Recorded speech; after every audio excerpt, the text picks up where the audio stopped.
Salut à tous. Aujourd'hui, je vais traiter d'un sujet qui me tient particulièrement à cœur. Ceux qui me connaissent le confirmeront sans doute. C'est quelque chose qui n'est même pas sous-traité en France. Il n'est pas traité. On n'en parle jamais. Il n'y a aucun grand général, grande bataille, aucune avenue qui porte le nom d'une des batailles de ce conflit. Et pour cause, les Français ont perdu sur toute la ligne. Pourtant, c'est un événement majeur de l'histoire du monde. C'est la première vraie guerre mondiale, comme vous le voyez sur cette carte. Ici, vous voyez la carte des belligérants. Alors, ça s'est déroulé principalement en Europe. Et d'ailleurs, quand on en parle à l'école, on n'en parle que sur le plan européen, alors que le vrai événement historique, il s'est déroulé ici en Amérique du Nord, on va le voir. Il y a les Russes qui étaient dedans, donc du coup, ils ont mis les Russes, mais il y a eu aussi des batailles en Afrique, et en Asie, notamment en Inde. Donc, c'est le premier vrai conflit mondial, avant même les deux guerres mondiales, que elles sont particulièrement bien traitées en France, et logiquement. Donc, c'est une guerre qui a eu lieu au milieu du XVIIIe siècle, entre 1756, on va dire, et 1762-63. Elle succède presque immédiatement à une guerre qui s'appelait la guerre de succession d'Autriche, qui a été une boucherie et qui s'est déroulée de 1740 à 1748 et qui opposait à l'époque l'Autriche et l'Angleterre contre les Français et les Prussiens. Alors la Prusse, c'était le royaume de Prusse qui était un état qui faisait partie du Saint-Empire romain germanique. C'est ce qui a succédé en gros à l'Empire de Charlemagne. Et en fait, c'est un empire qui chapeaute une multitude d'entités, des royaumes, des duchés, des principautés, des cités-états, tout ça réuni sous une couronne d'un empereur qui était élu justement par les dirigeants de toutes ces entités. Et la Prusse était un état émergent, notamment grâce à deux souverains qui s'appelaient Frédéric tous les deux, Frédéric Ier et Frédéric II, qui se sont succédés et qui ont contribué à doter le pays d'une armée pas forcément très grande, mais très disciplinée et très mobile. Et durant cette guerre de succession d'Autriche, ce qui nous intéresse nous, c'est que la Prusse pique la Silésie à l'Autriche. La Silésie, c'est une région qui correspond au sud-ouest de la Pologne aujourd'hui. Et à l'époque, ça appartenait à l'Autriche et les Autrichiens l'ont eu mauvaise et ne l'ont jamais digérée. Et donc, quelques années plus tard, quand survient la guerre de 7 ans, cette fois-ci, les alliances se sont inversées étrangement. C'est-à-dire que les Français et les Autrichiens, qui étaient autrefois ennemis, se sont alliés, et les Anglais se sont alliés aux Prussiens pour défendre le Hanovre. En fait, ce qui s'est passé au début du XVIIIe siècle, c'est que les rois de Hanovre ont récupéré la couronne d'Angleterre, et du coup, le roi d'Angleterre a envie de défendre le Hanovre, sachant que, durant la guerre, l'Espagne et la Russie vont vite rejoindre le camp austro-français. On va essayer de faire un état des lieux général des belligérants. On va commencer par nous-mêmes, la France. Donc la France, elle sort un peu ruinée quand même après la guerre de succession d'Autriche en 1748. La France, à ce moment-là, c'est la première puissance d'Europe. Elle dispose notamment de la plus grosse armée d'Europe, 400 000 hommes. L'Empire français en Amérique du Nord, à son top, c'était tout ça. Sachant qu'au début du conflit, entre-temps, ils ont perdu la baie d'Hudson, mais ils possèdent tout ça, on va y revenir. Mais le problème, c'est que cet empire immense, les Français, ils ont du mal à le peupler, parce que les Français, ils n'ont pas forcément envie d'aller là-bas. Contrairement aux Anglais, qui sont ici, ils ont perdu la baie d'Hudson après 1713, au profit de la Grande-Bretagne, c'est-à-dire après la guerre de succession d'Espagne. Donc c'est une autre guerre encore. C'est-à-dire qu'à l'époque, les guerres, c'était plus forcément des guerres de religion, c'est plutôt au XVIIe siècle, ça. Au XVIIIe siècle, c'est plutôt des guerres de territoire. Dès qu'il y avait un souverain qui mourait sans héritier, tous les pays s'engouffraient pour essayer de soutenir un prétendant, en gros. Et donc, là, il y a eu la guerre de succession d'Espagne, il y a eu la guerre de succession d'Autriche. Et après la guerre de succession d'Espagne, la France perd les rives de la baie d'Hudson. L'Angleterre, elle, c'est un pays qui est beaucoup moins peuplé que la France. Elle n'a pas une très grosse armée, une petite armée, mais par contre, son empire colonial, lui, est très peuplé. Ils ont également une Royal Navy qui était déjà la meilleure du monde à l'époque, et ce qui lui permettait d'avoir la primauté sur les mers. On va d'abord parler du conflit européen. Il va se dérouler sur deux fronts principaux. Celui en Silésie, donc le fameux territoire que l'Autriche voulait récupérer après que la Prusse lui ait piqué, et celui à Hanovre, tout simplement, où les Français vont essayer de piquer le royaume d'Hanovre aux Anglais. Donc c'est une guerre qui débute en 1756. Alors d'abord, les Français attaquent Minorque, qui est une île en Méditerranée, qui aujourd'hui est espagnole, mais à l'époque ça appartenait à l'Angleterre, et c'était très important pour les Anglais, puisque ça leur permettait de régner sur la Méditerranée, grâce à Gibraltar aussi. Et les Français débarquent à Minorque en avril, c'est-à-dire un mois avant la déclaration de guerre officielle. Les Prussiens, eux, ils attaquent en Saxe. Alors comme je vous l'ai dit, la Prusse, c'est un petit pays.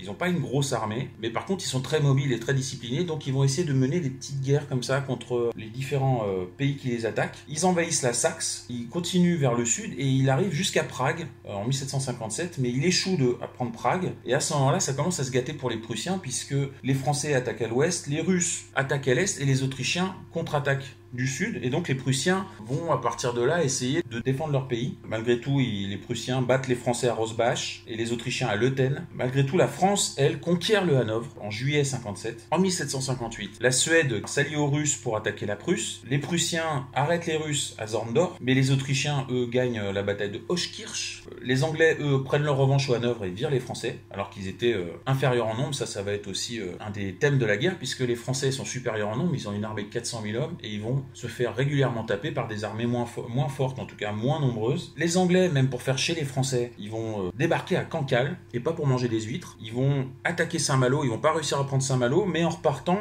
ils vont prendre Cherbourg et piller la ville. En 1759, la Prusse souffre, là, c'est-à-dire que là, elle est attaquée notamment par les Autrichiens et les Russes, et elle a beaucoup de mal à contenir l'invasion. Ils arrivent à résister, notamment parce que les Autrichiens et les Russes n'arrivent pas super bien à s'entendre et hésitent. Alors, ils obtiennent des victoires, mais ils savent pas trop quoi en faire. Du coup, les Prussiens, ils arrivent à survivre, mais on sait pas trop comment. Les Français, eux, ils essayent de récupérer le Hanovre, mais ils n'y arrivent pas. Par ailleurs, ils réfléchissent à un débarquement en Angleterre, mais la flotte française qui est à Toulon sera battue au large de Lagos, dans le sud du Portugal, et aussi à la bataille de Quiberon. En 1760, la Prusse continue de perdre du terrain sur les Autrichiens et les Russes, mais ils arrivent quand même à bloquer les Russes à Kolberg et les Autrichiens à Breslau en Silésie. Malgré tout, ça sent quand même pas très bon pour les Prussiens. L'année suivante, en 1761, une espèce d'enlisement. Les Russes qui prennent leur revanche à Kolberg font encore reculer les Prussiens qui arrivent à tenir on ne sait comment. Et finalement, il va y avoir un miracle en 1762, à la fin de la guerre. C'est-à-dire que la tsarine Elisabeth, qui meurt, et son successeur qui s'appelle Pierre III, lui, il est plutôt pour les Prussiens. Et donc, il va signer un traité de paix avec la Prusse. Du coup, les Prussiens, se retrouvent juste face à l'Autriche et ils vont réussir à retourner les événements en leur faveur. Donc c'est un miracle, c'est un peu comme quand les bolcheviks ont pris le pouvoir en Russie en 1917 et ont signé la paix avec les Allemands, ce qui a permis aux Allemands de rapatrier leurs armées sur le front ouest, ce qui aurait pu leur permettre de gagner la guerre. Heureusement, les Américains sont arrivés, mais c'est un peu le même style de truc. Donc là, les Prussiens, cette fois-ci, ils profitent du désistement russe pour finalement battre les Autrichiens. Donc à la fin de la guerre sur le plan européen, et c'est pour ça que c'est pas super intéressant, et paradoxalement, c'est plutôt ça qu'on étudie à l'école, à la fin de la guerre en Europe, rien n'a changé. C'est-à-dire que la Silésie est toujours prussienne, le Hanovre est toujours anglais, et voilà, rien n'a changé. Cette guerre, ils se sont battus pendant 6-7 ans, et elle a servi à rien. Ce qui va être intéressant, c'est la guerre en Amérique du Nord, c'est ça qui me plaît. Alors, ce qui m'a donné envie de m'intéresser à cette période et à cette guerre, il y a deux trucs. C'est d'abord le jeu Assassin's Creed 3 qui se déroule pendant la guerre de 7 ans, et il y a également le jeu Assassin's Creed Rogue, et il y a également un film que tout le monde connaît, mais pas grand monde sait que ça se déroule pendant la guerre de 7 ans, c'est Le Dernier des Mohicans.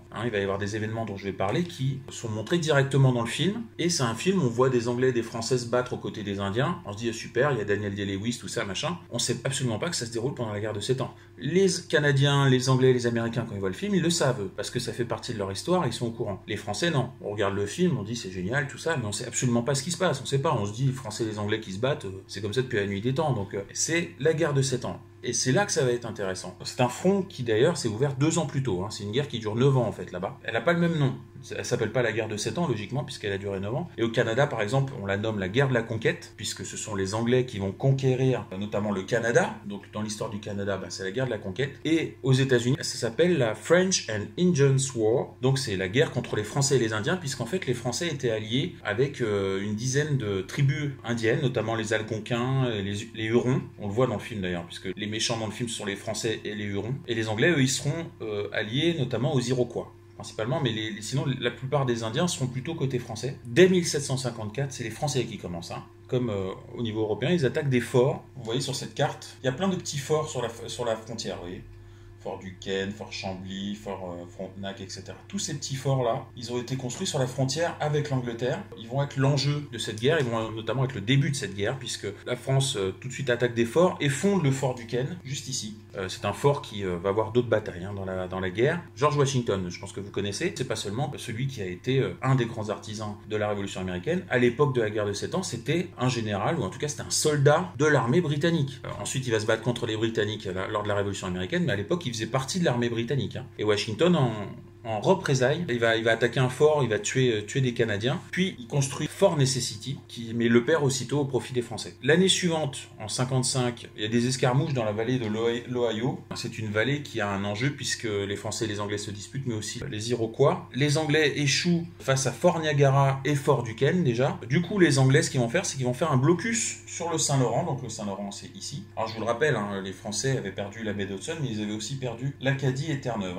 et donc ce qui va permettre aux Anglais d'établir un blocus ici à l'entrée du Saint-Laurent, ce qui va empêcher les Français, parce qu'en fait les Anglais ils possédaient toute la côte, hein, vous avez bien vu. Donc du coup les Français vont plus pouvoir faire venir des renforts, contrairement aux Anglais, qui eux vont cesser d'envoyer des soldats dans le Nouveau Monde, sachant que les Français, ils avaient déjà du nez, hein. Louis XV il a bien senti le coup, c'est-à-dire qu'il s'est dit, bon on s'en fout un peu de l'Amérique, hein. Nous ce qui compte c'est de gagner la guerre en Europe. Il va réussir ni l'un ni l'autre. En Nouvelle-Écosse, il y avait des Acadiens. Les Acadiens c'est ici. Les Acadiens c'était des descendants de colons français, sauf que l'Acadie était devenue anglaise et ils ont refusé d'obéir à la couronne anglaise et donc ils ont été déportés par les Anglais dans plusieurs territoires anglais, ou alors ils se sont réfugiés au Canada, ou alors ils ont été ici. À l'époque, la Louisiane c'était pas juste ici. La Louisiane c'était les territoires français, c'était la Nouvelle-France ou c'était la Louisiane. Il y avait la Basse-Louisiane et la Haute-Louisiane, et la Louisiane c'était tout ça en fait. Ça allait jusqu'à Terre-Neuve au Canada, ça allait dans la région des Grands Lacs et tout. Ça avait été nommé en l'honneur de Louis XIV. Les Acadiens vont se réfugier au Canada, ou alors ils vont descendre jusqu'ici, jusqu'en Louisiane, où ils vont devenir les Cadiens, puis les Cajuns.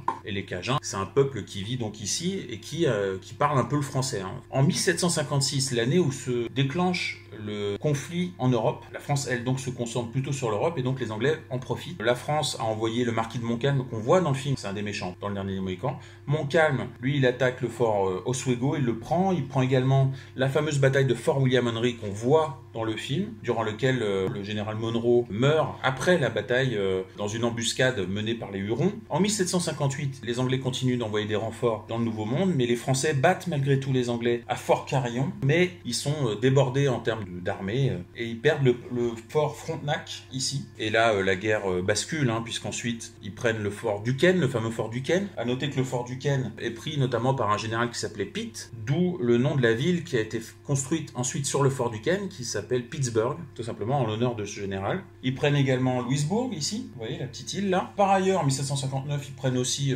tout en bas, ils prennent la Guadeloupe. Québec était assiégé à partir de juillet 1759, donc Québec c'est ici. Il y a la fameuse bataille des plaines d'Abraham qui décide du siège en gros. Donc vous avez le général Wolfe pour les Anglais, le général Montcalm pour les Français qui participent, qui meurent pendant la bataille, mais les Anglais gagnent et Québec tombe en septembre. Montréal tombe l'année d'après. Les Espagnols se mêlent de la guerre à ce moment-là. Les Espagnols, ils sont ici. Ils sont montés d'Amérique du Sud parce qu'ils avaient d'abord colonisé l'Amérique du Sud et ils sont montés en Amérique du Nord. Donc les Anglais, après avoir en gros envahi toute la Nouvelle-France, ils vont continuer leur conquête dans les Caraïbes. Ils vont prendre la Dominique, ils vont prendre la Martinique et ils vont même prendre Cuba et la Havane, hein, qui étaient aux Espagnols à ce moment-là. Donc vous voyez, qu'est-ce qui serait passé dans l'histoire du monde si la Nouvelle-France était restée française? Parce qu'à l'époque, il n'y avait pas que le Canada qui était français. Il n'y avait pas qu'à Québec qu'on parlait français, on parlait français presque partout. À part sur la façade atlantique, tout le reste était français. Est-ce qu'il y aurait eu les États-Unis? Est-ce qu'il y aurait eu un pays pour venir débarquer en France 2 fois lors des dernières guerres mondiales? Est-ce qu'ils auraient même pensé à faire leur indépendance? C'est une suite directe de la guerre de 7 ans. Est-ce que ce pays-là aurait été aussi libéral? Les États-Unis sont devenus un pays, mais d'influence anglaise malgré tout, même s'ils se sont libérés des Anglais, c'est un pays très libéral. Est-ce qu'il serait devenu le pays qu'on connaît? Le monde aurait été complètement différent. Est-ce qu'il y aurait eu un pays pour contrer l'URSS lors de la guerre froide? Est-ce qu'il y aurait eu la guerre froide? Et ça, c'est la guerre de 7 ans qui l'a décidé. Personne n'en parle, mais ce sont des choses qui se sont décidées durant ce conflit-là. Par ailleurs, donc comme je vous l'ai dit, il y a le conflit aussi en Inde. Alors vous voyez, l'Inde, elle est encore indépendante, sauf une multitude de petits points là ici. En fait, ce sont des comptoirs qui sont anglais et français, plutôt français sur l'est, et plutôt anglais ici et sur l'ouest de l'Inde. En Inde, en fait, ce qui va se passer, c'est que le Nawab qui dirige l'Inde va dire non, excusez-moi, mais vous n'allez pas vous battre chez nous, hein. Vous allez voir ça ailleurs. Les Français vont accepter, évidemment, mais pas les Anglais. Eux, les Anglais, ils veulent mener la guerre. Donc, les Indiens vont s'allier aux Français, mais c'est les Anglais qui vont gagner quand même. Et ils vont notamment prendre plusieurs comptoirs aux Français, Chandernagore. Ils vont prendre Madras, ils vont prendre Pondichéry. Alors c'est des comptoirs qui vont remettre aux Français après les traités, mais à ce moment-là, les Anglais vont augmenter leur influence en Inde. Donc à la fin de tous ces combats, il va y avoir le traité de Paris qui va décider que toute l'Amérique continentale devient anglaise. C'est-à-dire que tout le territoire français, l'immense territoire qui allait donc de la Louisiane jusqu'au Canada, échoue aux Anglais. Ils sont gentils les Anglais, ils nous laissent la Guadeloupe, la Martinique, toutes les petites îles, Sainte-Lucie, Marie-Galante. Ils redonnent Cuba aux Espagnols aussi, en échange de la Floride. Les Anglais ressortent comme le vrai vainqueur de la guerre. Ça devient une puissance coloniale et européenne. Les Prussiens également en profitent, puisqu'ils affirment leur puissance au sein du Saint-Empire romain germanique. Il va y avoir des conséquences. La guerre de 7 ans va provoquer directement pendant la Révolution américaine, les Français, notamment Louis XVI, qui passe pour un con dans notre histoire, mais qui sera un petit malin sur ce coup-là, les Français vont prendre leur revanche pendant la Révolution américaine, puisqu'ils vont envoyer des troupes, notamment avec Lafayette, pour aider les révoltés contre les Anglais. Ils vont même battre directement les Anglais lors de la bataille de Chesapeake avec leurs navires, et donc ils vont contribuer à la perte de leur empire américain, même s'ils vont conserver le Canada. Ils vont perdre leur empire américain, donc c'est une petite revanche des Français, de Louis XVI notamment. Cette guerre de 7 ans, c'est même pas qu'elle est décriée, c'est qu'elle n'est pas traitée en France. C'est une guerre fondatrice, évidemment, mais ça s'explique logiquement en Amérique du Nord, que ce soit pour les Américains ou pour les Canadiens, pour les Anglais aussi évidemment parce qu'ils en ont profité pour devenir une grande puissance. Les Français, on n'en parle pas. Je trouve ça dommage parce que au-delà du fait qu'effectivement on n'a pas été très bon pour le coup, c'est quand même une guerre, je trouve, fondatrice. C'est une guerre annonciatrice de ce qui va se passer, c'est-à-dire que les Anglais vont continuer à coloniser le monde, ils vont coloniser l'Inde, etc. Les États-Unis vont naître presque directement de ces événements. Si vous voulez, la Révolution américaine, elle découle de quoi? Parce que les Anglais gagnent la guerre, mais ils sont éreintés économiquement, ils ont tout mis. Et donc ils vont écraser d'impôts les colons américains qui, dans le même temps, ne sont pas représentés au Parlement anglais à Londres. Et donc ils vont dire, écoutez, soit on est représenté parce qu'on paye des impôts, soit on se déclare indépendant. C'est de là que va venir la Révolution américaine. Et si c'était resté français, est-ce que les Français, ils auraient fait la même chose? Il n'y avait pas de Parlement en France à ce moment-là, mais pas encore. On ne sait pas ce qui serait passé. Donc ça, c'est dommage qu'on n'en parle pas. C'est tout ce que je voulais dire sur le sujet. Et je vous remercie de m'avoir suivi et je vous souhaite une excellente journée.